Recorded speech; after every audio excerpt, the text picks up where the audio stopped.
I encountered Lena, my wife of nearly 15 years, during high school. The subsequent Monday, after hosting a party at my parents' farm for my friends, I requested a family friend working for us to procure a couple of bottles of sour mashed potato. My cousin Terry, not accustomed to being drunk for long at his age, decided to head home instead of recovering. Although I successfully retrieved the truck keys from him, he believed he outsmarted me. This idiot emerged from the front door, thinking he could walk the 5 miles to his house, and I allowed it. Reportedly, a young woman discovered him about a mile away, crawling through gutters while fetching the family mail, as he couldn't stand on his feet anymore. That's how I messed up before he left my parents' house. After involving her principled father, she transported my cousin to his parents' house. My aunt, my father's sister, had to deal with his multiple bouts of vomiting due to his foolishness. My parents learned about it, and I faced repercussions. In their view, I had betrayed their trust and was a horse's back.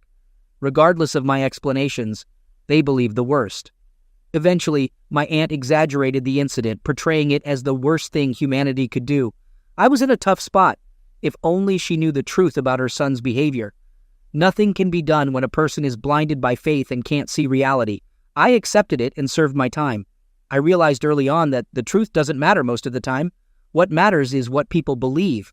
From then on, I altered my attitude toward everyone I knew. My father used to say that I had aged prematurely because my walk changed. One day, an unfamiliar young woman approached me in the hallway before class after lunch. She expressed concern about wild parties at my parents' farm, alleging the presence of half-undressed girls and questioning my responsibility. I responded by asking her identity and the reason for her accusations. Lena LeBlanc introduced herself and mentioned finding a man from my parties in a ditch near her parents' house.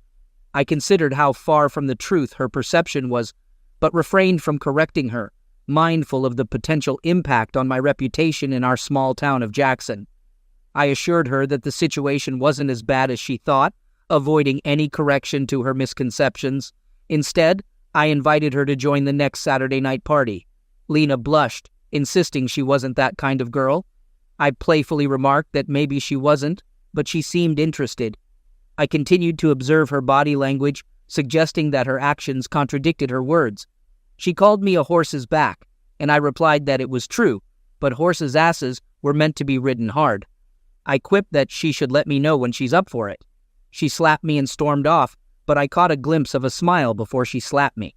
I chuckled, realizing my reputation for the year was already established. My cousin Terry, who witnessed the entire incident, mentioned that her words had made me one of the most popular in the educational institution that year. I responded that she had no idea about anything. Terry asked what I said to her, and I brushed it off, not bothering to explain.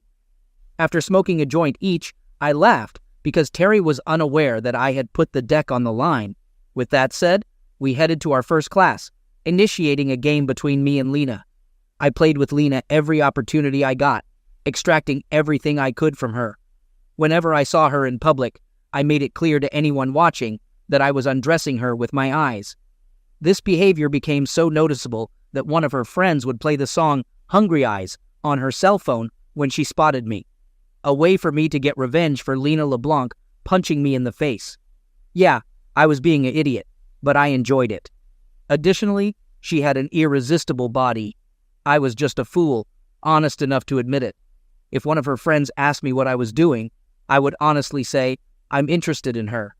However, Lena declared we'd have a relationship when hell freezes over, and until then, I should respect her wishes. This only fueled Lena's frustration, as her friends wanted to know what I had done to provoke such a reaction. When she explained it to them, they either laughed at the situation or teased her about her response.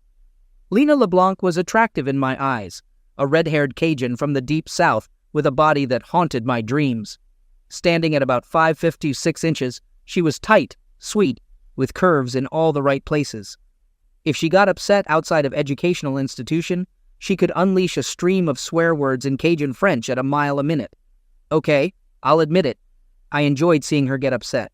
When her friends informed her about my actions, the smile on my face, seeing her blush over comments about our situations, revealed that I was enjoying it. I added to that when she wore a low-cut blouse displaying her cleavage, releasing a long, hungry wolf cry that echoed through the hallways. Everyone noticed Lena had put on something that made her look really good, and for the rest of the day, every guy clamored to check her out. I don't know if she enjoyed the attention, but I found it amusing. Numerous times I caught myself gazing at her enticing little horseshoe-shaped rear with a beautiful 36S rack, a narrow waist, and 34 hips. There wasn't a single coital act I didn't imagine doing with her. At times I fantasized about taking her into the hayloft in my parents' barn, although I never hoped it would lead anywhere because her family was affluent, and mine was not. She possessed the spirit of a wild horse yet to be tamed, if that was possible. Depending on her mood, she could be passive-aggressive or dominant.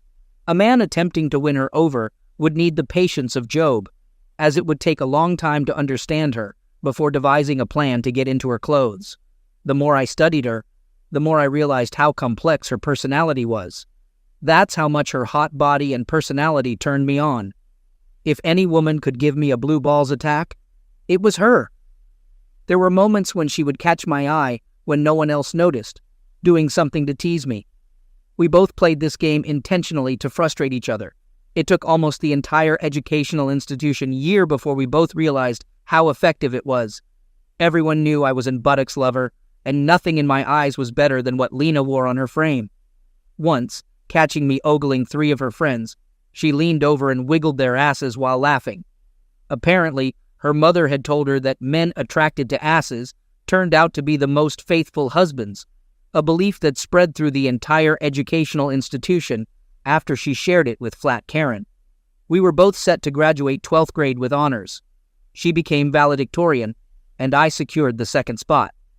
She believed that if my extracurricular activities were known, I wouldn't be considered at all. Rehearsing for our graduation ceremony roles on the auditorium stage a month away, I was to be there in case she fell ill. I knew she'd come regardless, even out of spite. There was no way she'd let me win by default. Both recipients of substantial educational grants, our last high educational institution dance was that upcoming Saturday. In the fall, I planned to attend Southeast Missouri University to pursue a master's degree in agricultural science. Leaving the stage through back stairs leading down the hallway, I ran my hand over her soft rear end, whispering, "When will you be ready to let me knock on it?" Turning around, she slapped me, saying, "When hell freezes over, fool." When there was nothing to lose and no witnesses, I became a bit aggressive. Frustrated, I pulled her close and, lowering my head, looked into her eyes. Initially resistant, I persevered with unwavering determination, recognizing it as my sole opportunity to make a move. Her eyes widened as I brought my mouth close, initiating a forceful, deep French kiss with intensity, claiming her mouth as my own. Injecting the kiss with passion and desire, I decided that if I was paying the price, I deserved to extract every ounce of satisfaction. It was to be my first and perhaps only kiss with her, and I aimed to make it unforgettable. After savoring the taste I longed for, I released her to gauge her reaction. Expecting a passionate or frustrated response, I was surprised when she forcefully pinned me against the wall, matching my aggression and turning the situation thrilling. Another deep, lingering kiss followed, revealing her assertive side. Our bodies melded together as she grabbed my lap, showcasing her assertiveness, and the recognition of size added intensity to the charged atmosphere. Lena expressed that she had been waiting for this for most of the educational institution year, mentioning that she was glad I finally decided to be a man. She wished I had told her that months ago and requested that I loosen my grip. I responded, stating that I wouldn't until she agreed to exclusivity. She firmly replied, "Deal. You've been the only one I've looked at since you slapped me." I smiled and brought my mouth to hers again. This time, I revealed my tender side, kissing her softly and deliberately. My hands firmly rested on the softness of her cheeks, feeling like I held a piece of heaven. Our kisses were both demanding and open, with Lena exploring my figure. Leaving the landing a few minutes later, thinking we heard a noise, we held hands, realizing our relationship had taken a big step forward outside educational institution. The heightened mutual attraction during the educational institution year intensified our feelings. Those who saw us leave immediately noticed the smiles on our faces, sparking discussions in the corridors for the rest of the day. It was amusing because neither of us had dated that year, seemingly waiting for each other. I waited for her at the educational institution entrance, and without saying a word, she handed me the educational institution book she was talking to at home. Lena suggested stopping at the Dairy Queen for a milkshake before I dropped her off at home. Karen was shocked, exclaiming if Lena and I were finally admitting our interest in each other. Lena assured her that she would call later that night to explain everything. We walked out of the house holding hands, heading for my Jeep Cherokee Sport. At the Dairy Queen, she wanted a Blizzard, and I wanted a regular shake, so I ordered both in the largest size. In the city park, at one of the picnic tables, we started getting to know each other. Around 6 in the evening, I dropped her off at her parents' house. Her mother opened the door for her, and her father, shocked by my respectful approach, eventually gave his consent for me to take his daughter to the dance on Saturday night. He appreciated the respect, considering it a testament to my upbringing. Years later, when I asked for his daughter's hand in marriage, he didn't object, as long as I followed his plans to protect his assets. After Lena went into her parents' house, I headed to my parents' farm. My parents sensed a change in my life, and when questioned, I mentioned an interesting conversation. Privately, my dad asked about the redhead I invited to the educational institution dance on Saturday night. From that day on, Lena and I were inseparable. It was Saturday, the day my parents went into town. I was in the hayloft, preparing to haul a few bales of straw after cleaning out 4 stalls with the loader on the front of the tractor. I did this once a month, usually on the first Saturday of the month. The horses were in the paddock in the pasture. I carried everything to the edge of the loft and was just getting ready to spread them out on the floor of the stalls when I heard Lena's voice calling me. "I'm here," I said. "I have 14 more bales to drop before I go down." I started throwing them over the side as fast as I could and was about ready to climb down when I saw Lena's head sticking out above the floor. I went over to greet her as she finished her climb. It was funny how much flat space was open in the straw bales. A moment later, we were lying with our arms around each other on bales of straw. Our mouths were closed, and our hands were exploring each other's bodies. She, like me, was eager to get up from where we stood on the stairs. It wasn't long before she was pulling off my shirt, and I had just finished undoing the buttons of her blouse, anticipating how I would feel her beautiful chest when we were interrupted. Lena and I probably would have gotten carried away if we hadn't heard my parents honking. I noticed my parents trying to grab my attention. As we descended the stairs, they were already approaching the barn. Lena and I swiftly spread out the straw in the stalls. In one of the stalls, Mom and Dad caught us throwing straw at each other, and laughter ensued. Curiosity led my parents to the barn, prompted by the sight of a strange car in the yard when I wasn't around. They were pleasantly surprised to find a pretty girl about my age visiting the farm. It was intriguing to observe the surprise on my parents' faces when I introduced Lena to them as my girlfriend. I informed them that as soon as I finished bedding the floor, I would saddle the horses and take her for a ride. Mom suggested having lunch first, and Lena volunteered to help. They headed toward the house, prompting my father to commend my quick thinking and advise me not to jeopardize this new relationship. "Lena is better company, just like your mother was at the same age," he said. "Make sure she's good enough to be the mother of your children if you're considering it." My father, a practical man, offered straightforward thoughts, emphasizing the consequences of our actions. I learned then that he always had a fondness for redheads. Dad assisted me in setting up the 4 horse stalls before returning to the house. By the time we got back, Mom and Lena had already become friends. After lunch, we went for a horseback ride, reaching the back 50 after tying the horses to a low branch. Finding new spots on the grass by the swimming pond, we leaned against a tree. Around 5 o'clock in the afternoon, Lena left to get ready for the educational institution dance. While dancing that night, Terry overheard Lena telling Karen that my sweet and gentle personality attracted her. Despite our teasing, we never took it further. Lena explained to Karen and Terry that she appreciates my ability to control my temper. "Jet can be aggressive when needed," she said. "His passive nature guides him in everything, but when he sets his mind to something, no one can make him back down. Waiting for me like I was the only one proved that," she added. "Terry attested to my loyalty, saying he'd do anything for me, just as I would for him. Piss him off, and you'll realize you underestimated him. More than one boy here crossed him, and after he dealt with them, They were lying on the ground in blood. When I picked her up for the last dance of the educational institution year, her parents were surprised when I brought her a corsage without a special occasion. They said it was the most beautiful bouquet they had ever seen. I explained that I made it from plants in a small nursery my father and I had started on the farm. I made it in neutral colors, so it goes with anything, I said. They seemed very impressed. She looked stunning in that white summer dress, emphasizing her curves. All night I thought about her. There was no doubt in everyone's mind that we were now a couple. Yeah, she was a real tease to me, and she knew it. I think she was irritating me that night, kind of paying me back for what we'd done to each other during the educational institution year. Toward the end of the summer, we spent a lot of time in the hayloft. Mom and I had a long conversation after she found my stash of contraceptives hidden in a far drawer. It was then that she decided to have a conversation with the woman she hoped would be her future daughter-in-law. I must have realized what was said, because shortly afterward, Lena informed me that she was taking birth control pills. One night at dinner, Mom put in her 2 cents, saying, "The horses seem to like the stalls better, and they've gotten much sharper in the pasture. I wonder if it might be because the straw has taken on a new odor." I almost choked on my food and started coughing, and my dad looked up and said I missed something.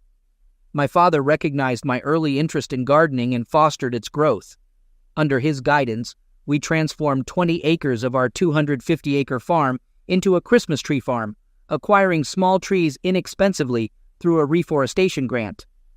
After identifying the best tree type for the Christmas market, every spring break, my father and I spent a week planting rows of new seedlings, creating a special bonding time for us. About 2 weeks before planting, we tilled the plot, repeating this process 3 or 4 times, depending on the weather, before leveling it. This facilitated quick and easy planting, allowing us to promote our first crop well before sale the following season. With approximately 400 trees standing at 80 feet tall, the remaining task was pruning them to perfection for retail buyers. We even devised a labeling system for buyers to know the farm of origin. In 6th grade, my father, acknowledging my passion for growing plants, emphasized the need to replenish topsoil. An arrangement with the city of Jackson involved bringing collected yard waste to a designated site for mass topsoil production. Cape Girardeau adopted a similar practice, and from an early age, at least twice a month, I spent a day or two creating mulch by chopping up twigs, filtering out non-biodegradable items burned in oil drums.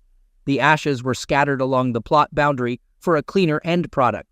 Once the pile reached a certain size, we added chemicals to stimulate the rotting process and maintain moisture.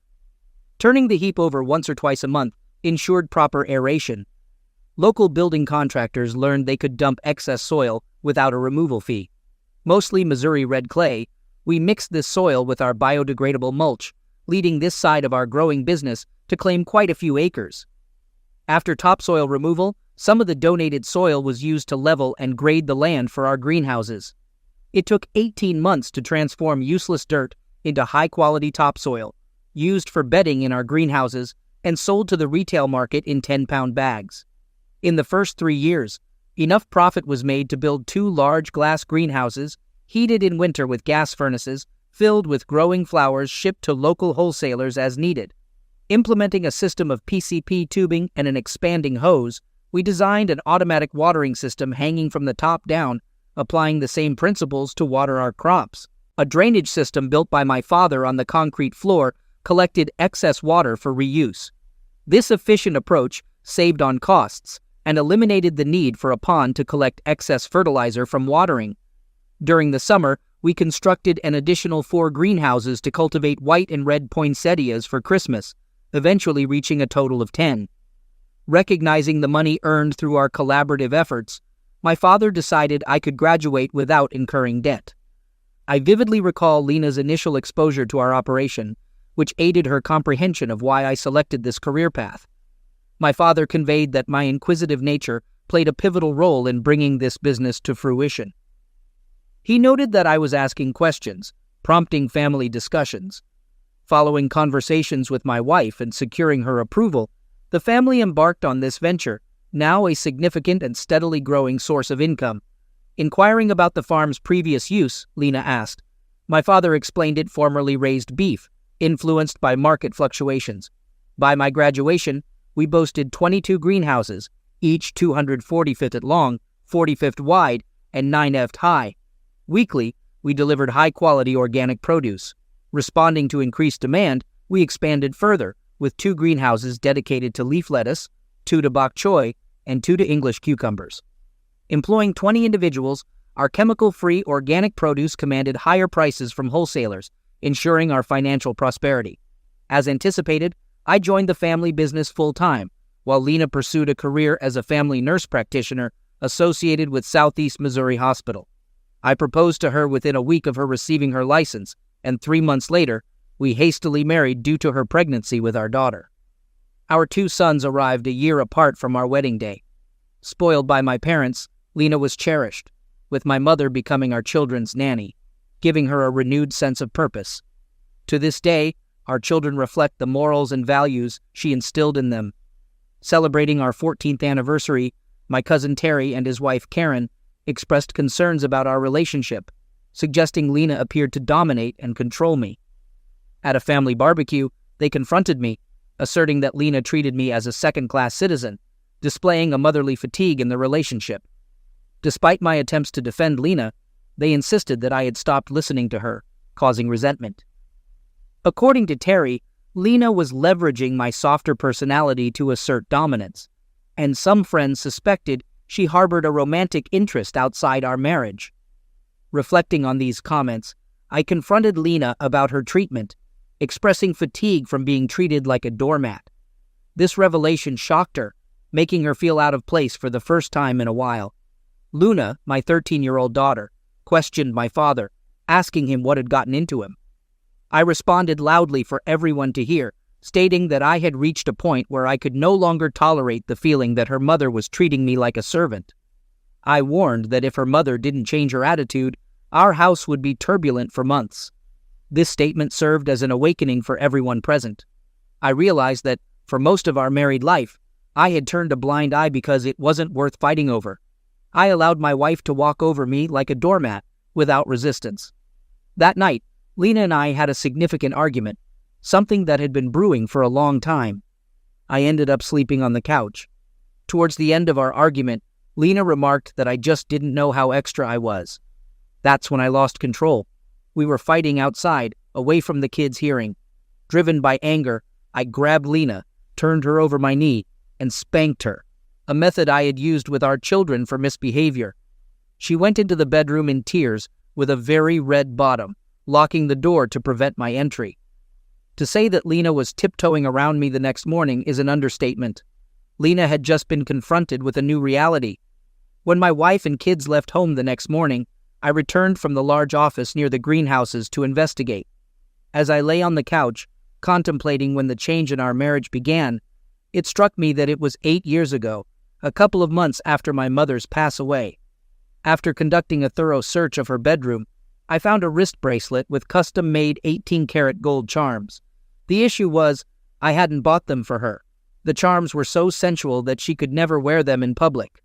I knew they must have been custom-made to order by her lover due to their significant expense. I quietly pocketed it to take with me, wanting it to be acknowledged. This discovery lent credence to Karen and Terry's suspicions. Returning to my office, I kept quiet when questioned about it. I mentioned that I had a lot on my mind, which was true. Around 3 p.m, with an office staff member present, I asked her to call the group my wife was in to inquire if they were accepting new clients. Fiona inquired for personal reasons, asking why I wanted to know. I explained that I needed to check my wife's actual work schedule, as some rumors had come to my attention that I needed to prove were not true. Fiona commented as she walked out the door that finally, someone had the courage to tell me what they had been hearing for months. Fiona, Karen's sister and a military widow, had joined our company while her husband was in the service. She was now raising her daughter alone. I often wondered why she couldn't find another man. Fiona was the complete opposite of her sister and beautiful. In all the years of our marriage, my wife was the only woman who had caught my attention. However, after seeing what Fiona had to offer in terms of femininity, I realized I was still young enough to start over. The freedom of knowing I had another choice brought peace to my state of mind. Although I had known her for years, thanks to Terry and Karen, I hadn't paid much attention to her. For some reason, I experienced the excitement of the unknown again, an amazing feeling. When she returned, the information she provided was quite revealing. Her work schedule was not at all what I had envisioned. Instead of working Thursdays and Fridays until 10 p.m. every week, she only did it once a month. Like all the other doctors in their office, Fiona and I chatted for quite a few minutes. She attempted to pose questions subtly, avoiding clarity in her inquiries. Whether she was aware of it or not, she instilled a few thoughts in my mind that fostered hope for my future. This afforded her a significant amount of unaccounted-for time. It was surprising to discover that she only worked half a day on Wednesdays. Now the question arose, what was she doing with all that free time? 8 years ago, when a tragic accident befell my mother, my father and I were startled to learn that she had bequeathed her shares in the family business to me, entrusting them to her 3 grandchildren. During my childhood, they had sold most of the farm at an inflated price to a corporation, retaining 10 acres around the house in their name and another 10 in mine. The corporation paid off the mortgage for 10 years with interest. They gifted me the land as a wedding present from Lena and me, and on that land, Lena and I constructed our house. My father took his wife's loss hard and withdrew from society for a few months afterward. During that period, I assumed the role of the company's president, and my father retired as our first CEO, though he still came in 3 mornings a week to stay updated and serve as an advisor. I was aware of an impending significant business trip in a couple of weeks, during which I would have to visit 8 different company offices to renew multi-year contracts requiring my signature. These contracts included product line extensions, providing opportunities to increase revenue. As it involved 3 countries, I had to be away for at least 3 weeks. My father and I continued to lead our company, now employing over 100 people, with more than 48 greenhouses operating at maximum capacity. Fortunately, in my first year of full-time employment, I conducted a survey to identify potential underground water veins and found one that would sustain us for years. By discontinuing the county water supply, we reduced our total expenses by $10,000 per month. Additionally, we uncovered a vast natural gas cavity. Since the land had been in the family for generations, we still owned the mineral rights. Through negotiations with major companies, we secured a mutually beneficial arrangement. Even after covering our heating costs, we received a substantial monthly royalty. My cousin Terry, serving as our CFO, visited my office to brief me on the latest cash flow statement, revealing that we were on track for the most significant year of growth in the company's history. During this private meeting, I disclosed my discovery to him. Examining the report, he was as astounded as I was. Terry inquired about my plans, asking what I intended to do. I replied that I wouldn't send someone else to sign the contracts. Instead, I planned to pretend I had no idea what was going on. I explained that this would give the private investigators I was going to hire plenty of time to find out who my wife's lover is. Terry questioned the relevance of finding out in a 50 state like ours, suggesting it wouldn't matter in divorce court. I remarked that Lena's father, Leonard LeBlanc, was and still is a conniving person. Before Lena and I were married, he made us sign a prenuptial agreement, and I guessed Lena forgot about it. Terry asked why he did it, wondering if Leonard LeBlanc was worth millions, thanks to fracking, to protect his daughter from me ever getting a piece of her inheritance. I responded, stating that if we divorce because of infidelity, the guilty party walks away with the clothes, and that's the end of it. Upon arriving home that evening, my demeanor had notably shifted. My wife appeared to show a respect for me that had been absent for years. It seemed evident to both of us that our relationship had undergone a significant change. Lena was undoubtedly attempting to discern what I might be aware of. An interesting note was that same morning, my father had opted for a 2-week fishing trip with childhood friends, a plan they had encouraged for years. He'd be away until my return. Throughout his absence, Lena had been home more frequently, sparking suspicions that something undisclosed was occurring in his life. A few days later, my daughter informed me that her mother was frantically searching for something and questioning all 3 children about it. "Daddy, Mom accused us of going into your bedroom and going through her dresser drawers," Luna said, noting the emotional weight attached to what her mother sought. Upon my return home, I inquired about it, but Lena downplayed its significance. When I mentioned our daughter's concern, Lena suggested that Luna might have misunderstood, planning to clarify after dinner. That night during dinner, I regarded Lena similarly to how I had during our school days, prompting a significant change in her mood. I presumed Lena now believed I was aware of her affair. Post-dinner, as she put the boys to bed, my daughter questioned me about the situation. "Luna, I'm not sure," I said. "People have informed me of something, and if it's true, things are going to get a lot worse around here for a while, because it's going to take your parents a while to sort it out. Just remember that this situation didn't arise because of your behavior or your brother's behavior. It's been 3 weeks since I discovered the bracelet with all the charms on it. The 16 charms were valued at $8,000 each. The platinum used in the bracelet, along with the gold, put the chain at $20,000. Whoever gave her this piece of jewelry, it was made by one of the most famous jewelers in the jewelry business. Since all the charms were unique, they were bought to commemorate special moments or events in these two's relationship. If you figure that she received 2 charms a year, perhaps for her birthday and anniversary, that works out to about 8 years. Reluctant to accept it, the circumstantial evidence pointed toward a direction I refused to consider. That's why I adjusted my schedule to acquire what I needed. I booked a hotel room in St. Louis to receive a full report from private investigators before proceeding with my business. There, my fears were confirmed. My wife's lover, for almost 8 years, was a man I had known all my life. The private investigators handed me a written copy and a flash drive with the recorded evidence. After the gentleman departed with full payment, I perused the comprehensive report, finding it so detailed that I wondered how I didn't become physically ill. Fortunately, on my way back from Canada, I purchased a couple of bottles of scotch at the duty-free store and consumed more than a couple of strong shots while reviewing the report. Summoning my courage, I contacted my former father, Leonard LeBlanc, and requested his personal email account. Leonard, a proud man with his values, faced the personal distress caused by this report. Yet I knew that if I didn't disclose the truth, he would assist Leonard in undermining me during our divorce. I explained to Leonard that I wanted him to know what's in store for him because he wouldn't believe it if he heard it from me. I mentioned that the dossier was handed to me about 2 hours ago and cost me $6,000 to get.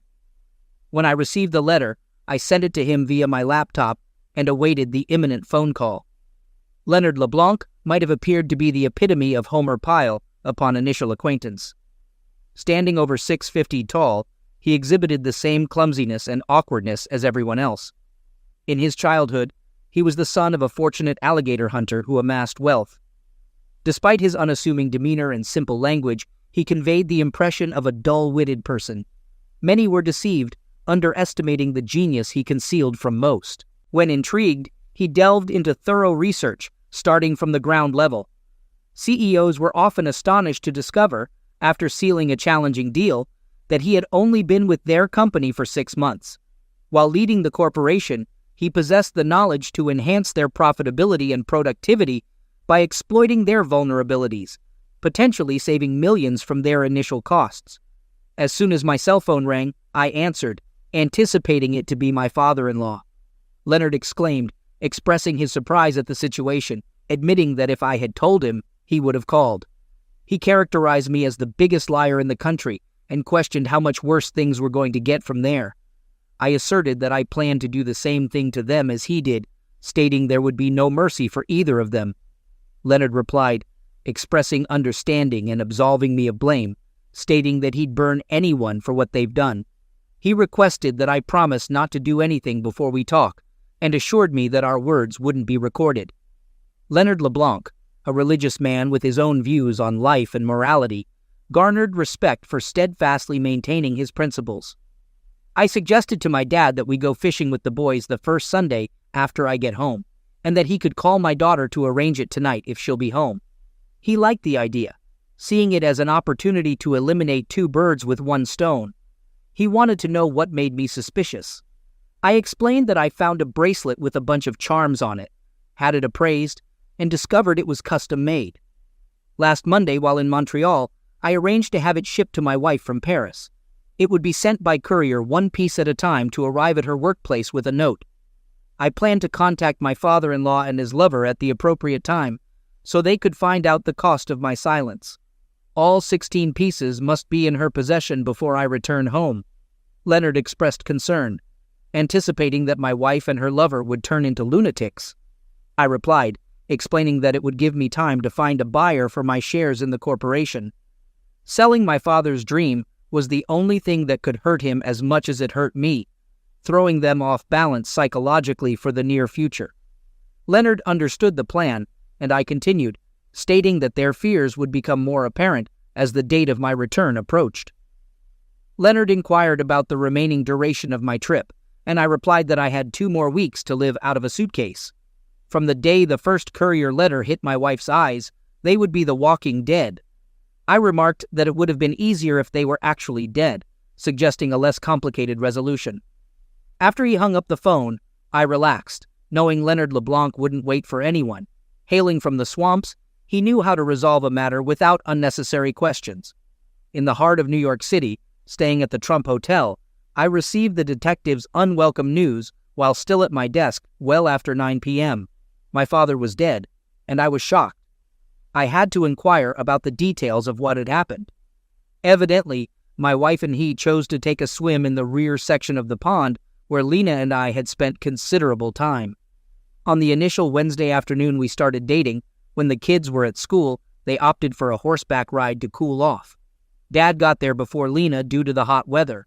Local authorities suspected that someone had introduced a pet alligator a couple of years ago, which had adapted to its new habitat. Divers found my father's body after they eliminated the alligator. All 3 of us grasped the circumstances. Lena, my wife, was physically undamaged, but grappling with significant emotional distress. Our children stayed with their grandparents until my wife regained control of the situation. Returning to my table, I shared the recent revelation with those still present, then excused myself to attend to personal matters. While walking back to my room, I pondered the consequences of being on Leonard LeBlanc's bad side. I wondered about his plans for his daughter. After a stiff drink, I placed a call, and Leonard promptly answered. I began by asking about the kids. Dad said in slang that it was fair enough for the midlines, indicating that the kids were upset, but within what he considered normal for their age. I asked if I could speak with them if they were up, and he handed me the cell phone. I spent the next hour talking to all 3 kids before returning the phone to Grandpa. According to what Lena managed to explain, Leonard mentioned that my father drowned as an alligator dragged him away. They found his undressed body with several dead animals in the refrigerator. While his body wasn't bitten, it had a few scratches, so he recommended a closed casket. I thanked Dad solemnly and informed him that I would be home Saturday morning to handle the funeral arrangements. I mentioned that I needed to call my wife and check on her. He remarked that it sounded good, stating that at times like this, one has to keep up appearances. Before saying goodbye, I called Lena, and reports indicated she was in serious condition. Conversing with her was challenging as she couldn't stop crying. She couldn't fathom how they hadn't spotted an alligator before, given their weekly horseback rides. I questioned if it was typical for them to swim undressed, and Lena couldn't bear it, dropping the call. Now she knew I was aware of the truth. The following morning, during a business meeting, the same 2 detectives from the previous night called me in. After my wife fainted while grieving and tried to drown her sorrows, a gas explosion occurred, flurry out part of the house. She didn't escape in time and was fatally crushed by debris. I requested to expedite the process due to my need to fly out urgently. Fortunately, they understood, and I secured a better deal than anticipated. I managed to catch the last plane to the Cape that evening. Stepping off the 12-seater plane, I found my father-in-law waiting. Dad said that my wife and he were counting on me and the grandchildren to stay with them until things were settled. This would give me time to get things organized and settled. I inquired about how Mom was handling it, and Dad revealed that she struggled, until the police informed them this afternoon that she was your father's longtime mistress. Their suspicions were confirmed when they discovered blackmail notes Lena had been receiving in your father's office. I remarked that it must have bothered them. Dad added that it was a bracelet with 16 different erotic charms, all undressed, suggesting it could be seen as a model of what lovers did in those days. Of course, they planned to talk to me after the funeral. I asked how I should arrange to meet them, and Dad suggested a simple plan. I should take the prenup and the private investigator's report with me and give them to them right away. It would prove that I had no motive to frame them. I smiled, knowing he said it to remind me that all passaways, until proven one way or another, would be treated as suspicious. The more candid I was about them, the less chance they would consider it a homicide. Dad and I went to the funeral home office together to select a casket. We settled on a closed casket for both of them. I then contacted Terry at the office, informing him that the contracts were signed, and I would be taking a few days off. There was a considerable turnout at the funeral and tea party for the lovebirds. Considering everything, I believe my kids handled it well. I maintained my composure as much as possible, though there were moments when I couldn't hide my emotions. Many speculated about a closer-than-usual relationship between the two, but nothing was publicly mentioned about it. The detectives patiently waited while the fire inspectors finalized a report on the gas explosion at my house. They determined the cause to be a faulty installation conducted while I was away. Upon receiving the report, I could legally sue the gas company for negligent passaway and loss of home. They found no evidence to determine when the alligator was placed in the pond. Presenting the prenuptial agreement and the private investigator's report, I gave them a copy using my father-in-law's printer. They appreciated my disclosure, resolving any potential issues that might arise upon others reviewing their final report. While sitting on the back patio with Lena's father and enjoying cold beer, he mentioned that he and his wife planned to change their will, leaving everything to the kids in a living trust controlled by me until they reach the age of 30. I responded that it doesn't matter if he had anything to do with what happened, stating that karma has given them what they deserve and we should leave it at that. Leonard smiled and complimented me, saying that he always knew I was a smart man who knew what to say when it was needed. At Macy's, where the kids and I were making significant purchases, Fiona ran into me. We had moved into my dad's house during the remodel of mine, which was stale and desperately needed repair. I explained to Fiona that we were buying things because we had nothing left and introduced her to my 3 children, Luna, Leon, and Levi. We decided to start with the boys, figuring out their preferences and dislikes, gathering enough underwear, t-shirts, blue jeans, shirts, jackets, and other clothes to last 2 weeks. After paying for our selections, I made 6 trips to the car, utterly exhausted by the end, including the last trip involving new shoes. The children suggested that Fiona should come with us to our temporary home, and then she could return with me to help pick out a new closet. Fiona hesitated, expressing that she didn't want me to think she's meddling in things that don't concern her. Luna firmly stated that she thought I should go with Fiona and then take her out to dinner to show how much we appreciate her help. That's precisely what we did. After dropping the kids off and unloading everything, Fiona and I returned, working for a total of 4 hours. I invited her for dinner, and she mentioned that she had called Luna to get her agreement and made arrangements on her cell phone to have their favorite pizza delivered. When I got home, the big question surfaced. Daddy, are you going to ask her out on a real date? And that remains a question yet to be answered.